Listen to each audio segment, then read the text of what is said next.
Fans, this is Earl Gillespie, ready to roll with Chapter 2 of the fantastic, fabulous story of the Milwaukee Braves.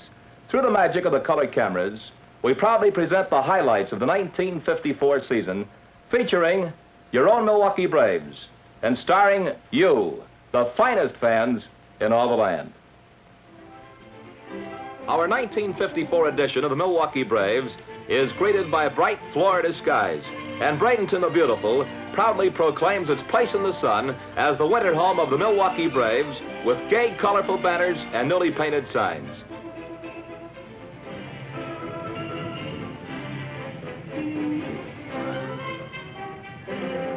Braves Field in Bradenton, spacious and well-groomed, truly big league facilities which provide an ideal setting to shape up for the coming campaign.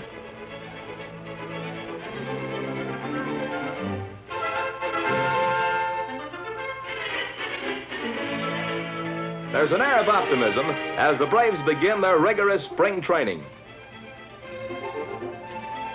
Initial workouts are designed to loosen winter kinks. The early days of training are spiced with pepper games and friendly banter.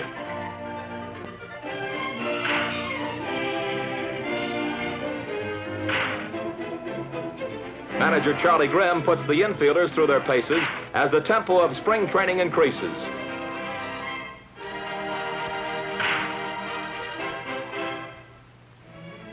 Charlie's having quite a workout himself. In another section of the field, hard-working coach Bob Keeley polishes the defensive work of the catching brigade with high twisting fouls.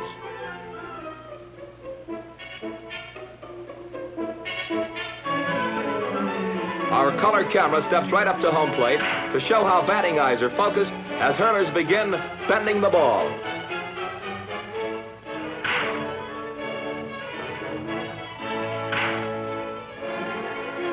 Coach Bucky Walters tutors his pitchers in the all-important art of advancing the runner. That's the way to lay him down, Jane. A successful sacrifice may often spell victory. Yours truly and Blaine Walsh welcome newcomers Metkovich, Thompson, O'Connell, and Calderon. The Braves Boosters, America's #1 fan club, invade the sunny South on the first of a season-long series of road trips.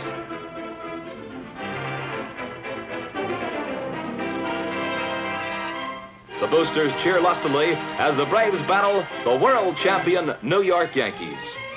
Meanwhile, back home on a freezing February day, hardy fans, 10,000 strong, storm the gates of Milwaukee County Stadium to purchase tickets for opening day.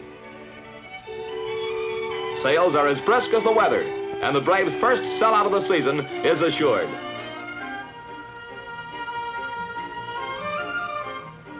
Enthusiastic training camp visitors are Milwaukee's #1 sportsman, Fred Miller, and club president, Lou Perini.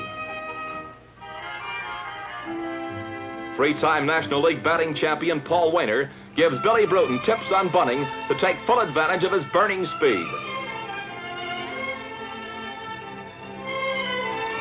The practice sessions paid off as Bullet Bill's batting average skyrocketed 34 points.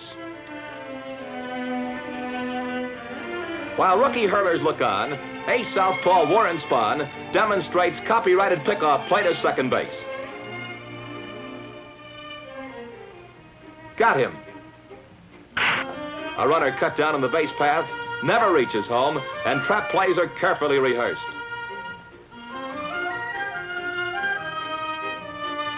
Later on, we'll see how the Braves mowed down many a base runner in actual play.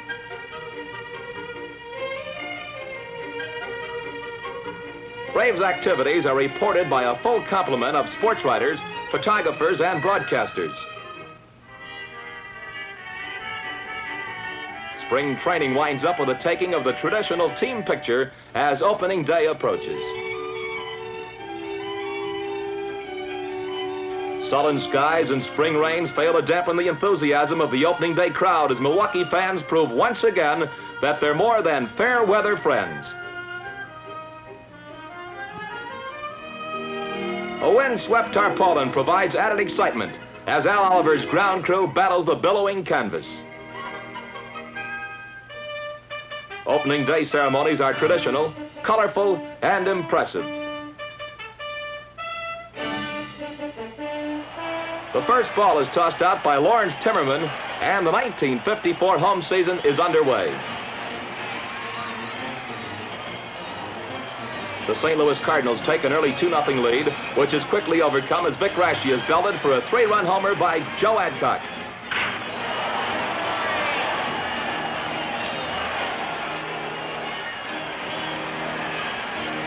This homer, his first of the year, launches Jolting Joe on the biggest season of his major league career.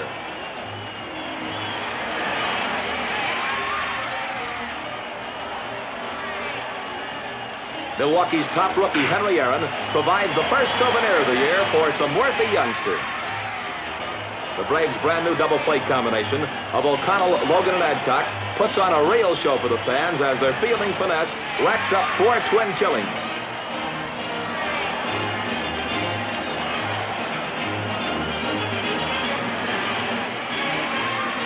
Despite fan interference, Adcock transforms a twisting foul into the 5th double play of the game.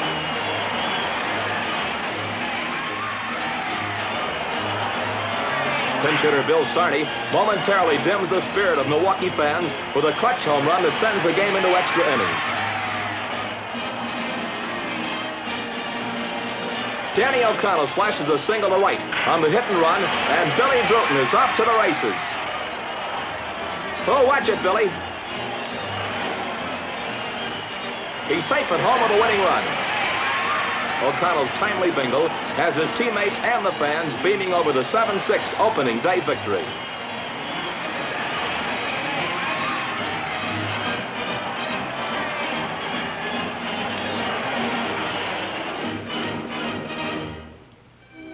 In baseball, there's also much activity off the field, as we see on a visit to the Braves front office, where Milwaukee's general manager, John Quinn, is joined by Joseph Cairns, executive vice president of the Braves.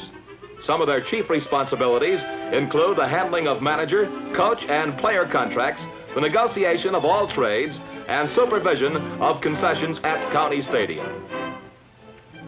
The Braves' vast farm system, one of the finest in the major leagues, is under the able direction of John Mullen on the right and his assistant, Roland Heyman, who maintain accurate records on all prospects. Directing public relations is popular Donald Davidson, whose department keeps writers and broadcasters supplied with up-to-the-minute news and statistics on the Braves. Ambassador with portfolio, smiling Hal Goodnow spreads goodwill for the Braves throughout Wisconsin and surrounding areas. Last year, Hal delivered 267 talks to over 50,000 fans in tribe territory. One of baseball's true immortals, traveling secretary Duffy Lewis, sets up arrangements for the Braves' initial invasion of the East. Air travel is a popular means of transportation with the Braves, and they wing their way to the Polo Grounds in New York City.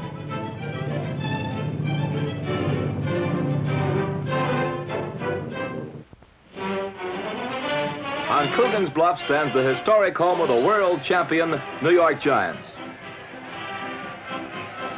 The largest seating capacity in the National League, the Polo Grounds is noted for its short fences and spacious center field, which is patrolled in such fantastic fashion by the Say Hey Kid himself, the blazing and amazing Willie Mays, 1954 batting king of the senior circuit. Former Braves favorite, Johnny Antonelli paced the Giants in the pennant with 21 victories and the league's lowest earned run average. This type of action typifies the phrase, the stars are in the National. Who's got the ball? It's Monty Irvin coming up for one of the great catches of the year.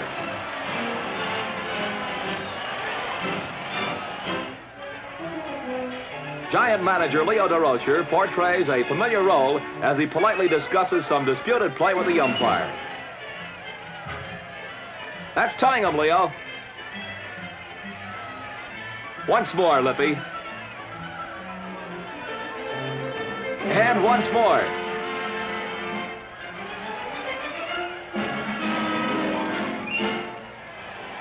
Johnny Logan punches a bingle that eludes Dark's diving stab, and Joe Adcock races home with the lead run. In relief, Chet Nichols fans Don Mueller for the final out, and it's a big win for the Braves over the pennant-bound Giants.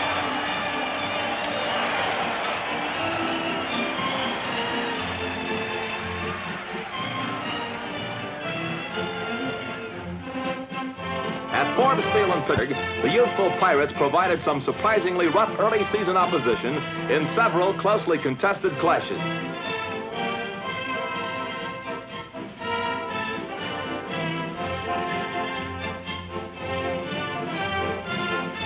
Later on, however, yours truly and our Eastern sidekick, Chris Schenkel, were able to report brighter news as our Braves wound up the season with an overall record of 14-8 against the Buccaneers. From Forbes Field in Pittsburgh, the Braves moved to Philadelphia. The boys present a trim appearance as they board the bus for a Sunday set-to with the Phillies.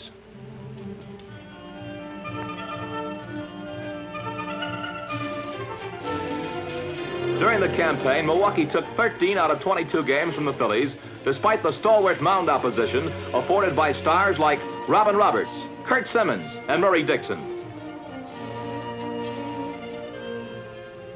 Here at Connie Mack Stadium, during the latter stages of the season, the Braves twice took the measure of Rapid Robert, who led all National League pitchers with 23 triumphs.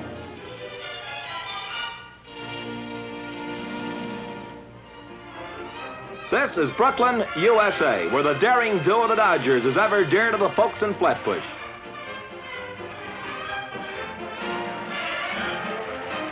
Never a place for the placid, excitement at Ebbets Field reaches a new high as the Braves boosters march in with banners unfurled.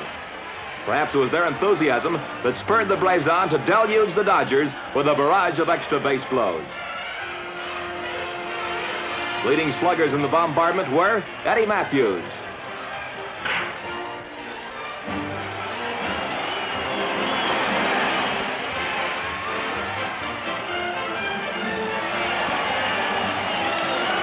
Andy Pafko,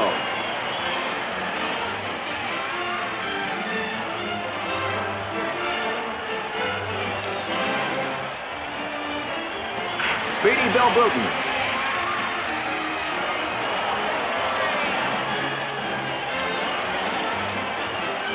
and Joe Adcock, whose 4 homers and a double established a new hitting record for a single game. Near tragedy strikes as Adcock is beamed.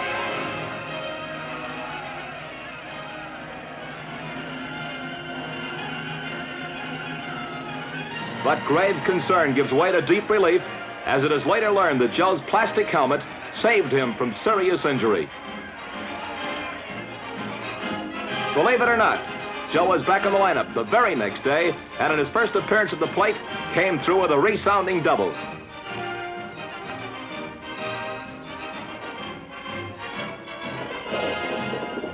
It's homeward bound for the Braves as they prepare for an invasion by the Eastern teams. In the clubhouse, genial Joe Taylor, the Braves' assistant trainer, prepares the team's battle dress. Freshly laundered whites are placed in each player's locker, and all clothing and equipment is carefully checked.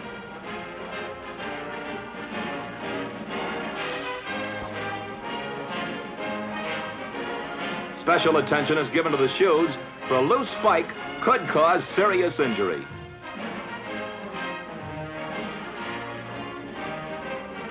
The familiar number 48 identifies an old favorite. Veteran Andy Pafko is generally the first man to suit up. 14 years of campaigning, including 10 seasons in the big time, haven't dimmed his enthusiasm for the game.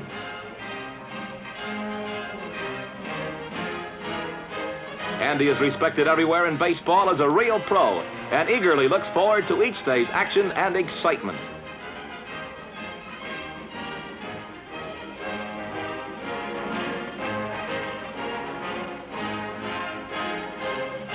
Go get him, Andy. Signing autographs is a part of a player's routine. Whistling Danny O'Connell, along with a serious Joe Adcock.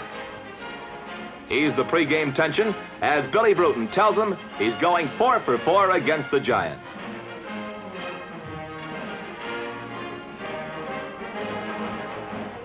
Team physician Dr. Charles Wax treats Eddie Matthews' lacerated finger, suffered in a game against the Chicago Cubs.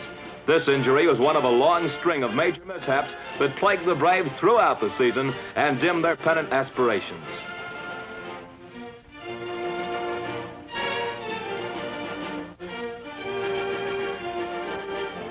But the most crushing blow of all was the loss of Bobby Thompson, who sustained a triple fracture of his right ankle in a preseason game against the Yankees.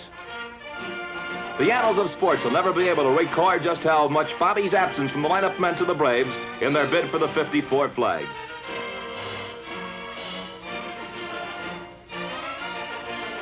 A must routine prior to each game is the discussion of opposing batters.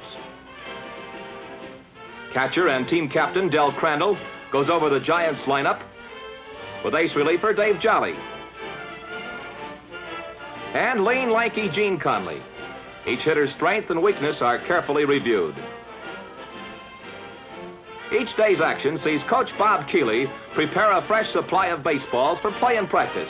During a single season, the Braves use over 2,500 horsehides, most of them winding up as souvenirs for you fans. It's game time, and the stands are packed as the Giants come to bat. A real thriller as Hank Thompson's bid for a hit sees Jack Dittmer throw Irvin out in a close play at third, with O'Connell making the tag.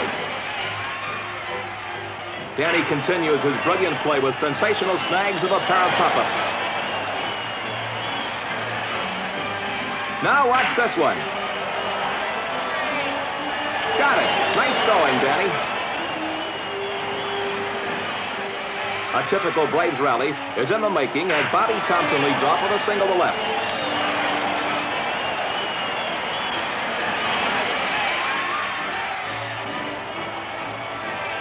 Del Crandall loops a hit that enables Thompson to score from second.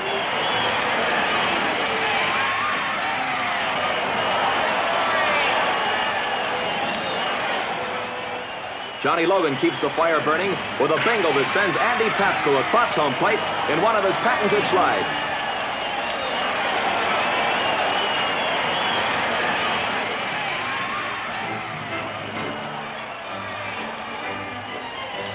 Lefty Spahn adds the finishing touch with a double that scores Crandall with ease and Logan in a squeeze.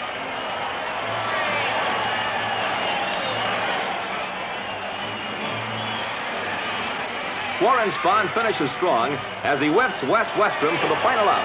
And the veteran southpaw is on his way to his 6th 20-game season with a sparkling 5-2 victory over the Giants.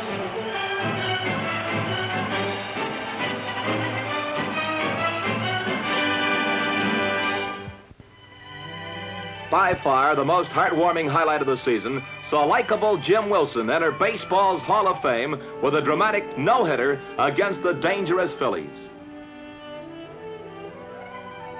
Events like this make Manager Grimm a really jolly Charlie. One of the most loved men in baseball, Charlie is a big favorite with the fans.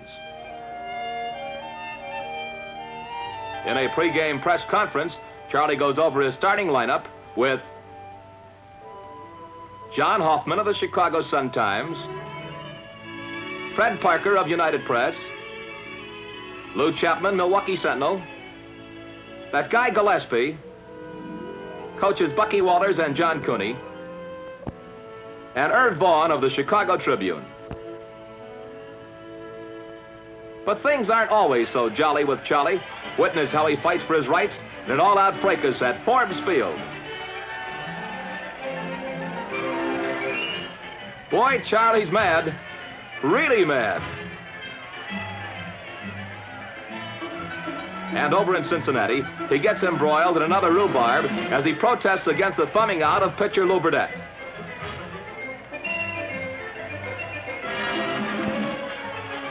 Charlie stomps and storms loud and long, so much so that he himself is on his way to an early shower.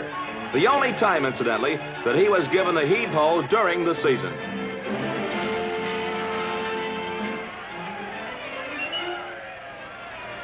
The setting for Charlie Grimm's goodbye scene is Crosley Field, home of the Cincinnati Redlegs, who made a strong bid for a fourth-place finish.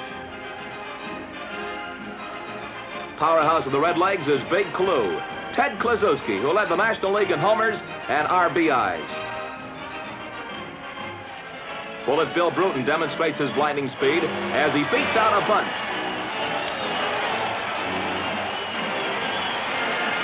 And then promptly proceeds to steal second with time to spare.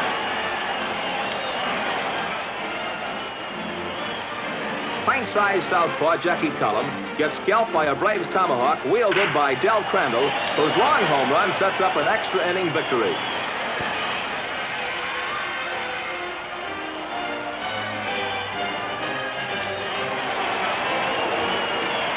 As the Redlegs threaten, a familiar figure emerges from the bullpen.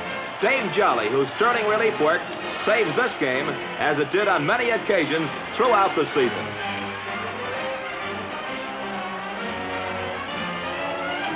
One pitch, and the fire is out.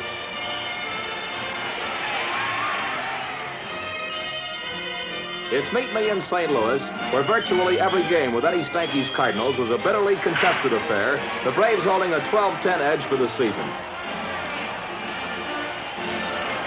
This particular game was highlighted by catcher Del Crandall's clutch homer that scored 3 runs and paced Milwaukee to an 8-6 triumph.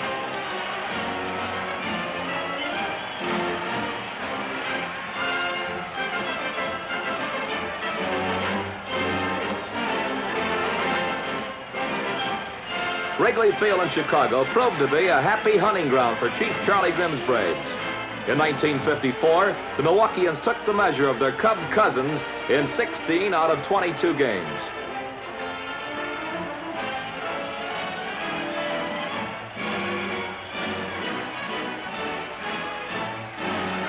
This series with the Cubs marked the return of Bobby Thompson to the Braves outfield, and the presence of the Flying Scot sent Milwaukee's pennant hopes soaring once again.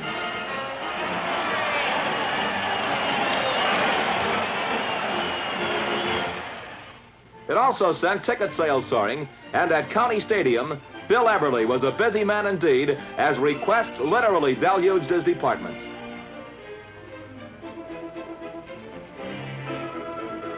Incidentally, the Braves' initial print order for baseball tickets was the largest in the history of the printing business. Modern machines maintain efficient count of the thousands of tickets required.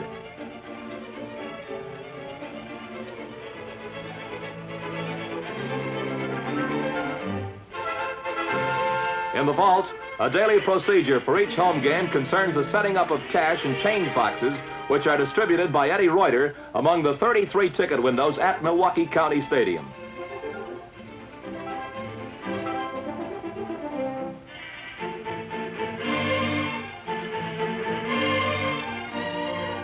Bert Gallagher and assistant ticket director Charlie Blottsfield show the problem with which they're faced.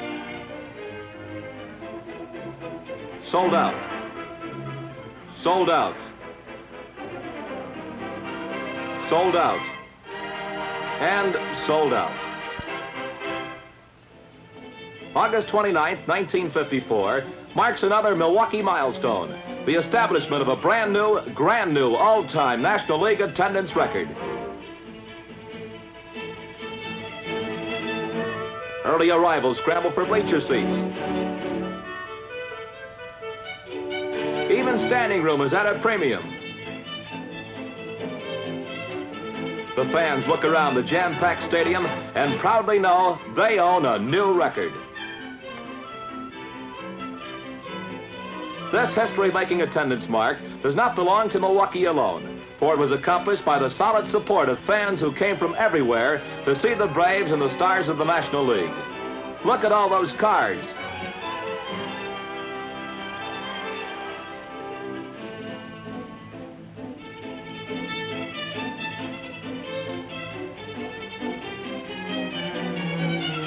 Pennant fever burns hot on the hearts of Milwaukee fans as their Braves make ready to battle the dangerous Brooklyn Dodgers. Brooklyn's Gil Hodges beats out an infield hit, but Adcock's perfect peg to the plate nails Duke Snyder. Crafty Luberdette forces dangerous Carl Furillo to hit on the ground. A right-to-right throw from Johnny Logan, and Sandy Ambrose is cut down at home. A later bid by Carl Frillo for a base hit is turned into an inning-ending out on Andy Pasco's sensational catch. Jim Hughes attempts to sacrifice. Burnett fields the ball. One out at second. The throw to first, a double play. How's that for fast and fancy fielding? Going into the bottom of the ninth, the Braves trail 4-2. Billy Bruton begins a possible rally by belting a solid single.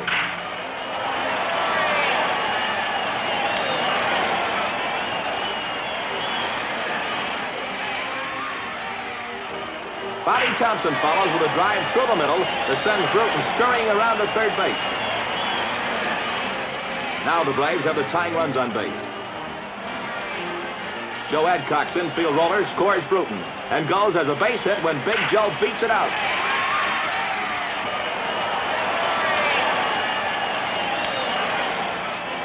In the clutch, handy Andy Pasco comes through with a line single to center field.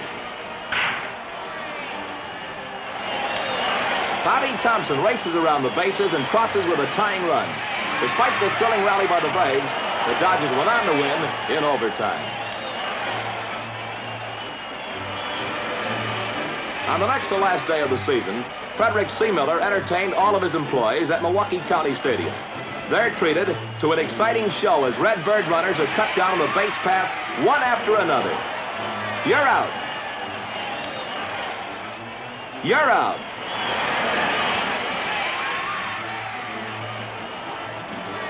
You're out, and the fans love it. Eddie Matthews, the Santa Barbara Bomber, booms his 40th boundary belt of the season, making him for the second straight year the home run king of the Braves. Ed's homer gives Milwaukee a 3-0 lead over the Cardinals after 8 innings. Likeable Lou Burdett, shooting for a shutout, smokes a swinging third strike pass of all people, Stan the Man Music. Lou, who posted the second lowest earned run average in the National League, caps a winning season with a masterful 4-hit shutout victory over the St. Louis Cardinals.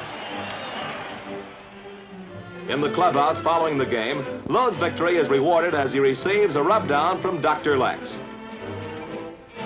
How's it feel, Lou? The final game of the year finds the Milwaukee record attendance mark at a staggering 2,131,388 mark. The Cardinals' Wally Moon, National League's Rookie of the Year, whose first major league hit was a home run, finishes the season in the same manner as his 2-run homer gives St. Louis a 2-0 lead. The Cardinals never relinquish this lead as a double play ends another close game with a highly successful season and a third-place finish for your Milwaukee Braves. And now, as the saying goes, wait till next year, when your Braves will be back again with all the thrills and excitement of Big League Baseball. Yes, next year, when you loyal fans will set out to write new and even more records in Chapter 3 of the story of, the glory of, the Milwaukee Braves.